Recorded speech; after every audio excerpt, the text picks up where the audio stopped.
In this guide, I'm going to show you how to join Animal Hospital Anomaly Discord server. This is Aiden from JustBoz, and before we get into this guide, make sure to like the video and subscribe to the channel with all notifications on. It really does help with the channel and it lets us know that you want more content like this, so we greatly appreciate it. If at any point throughout this guide you did have any questions, just ask them down in the comment section below and we can help you out further. I'm going to be doing my best to reply to every single comment down there.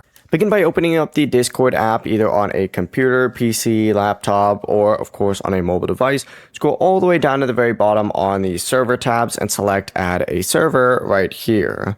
Once you go ahead and select that, you need to go ahead and join a server. So hit join a server, and what you need to do in this little invite link section right here is just type in Animal Hospital Anomaly, spelled exactly like that.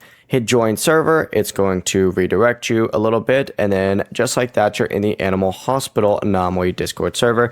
It's going to ask you to verify with box link. Make sure you go ahead and do that up at the very top. But just like that, we are all set. The process really is that simple. Before you do leave, make sure to like the video and subscribe to the channel with all notifications on. It really does help with the channel and it lets us know that you want more content like this. We'd greatly appreciate it. And if at any point throughout this guide you did have any questions, just ask them down in the comment section below and we can help you out further. I'm going to be doing my best to reply to every single comment down there. Peace.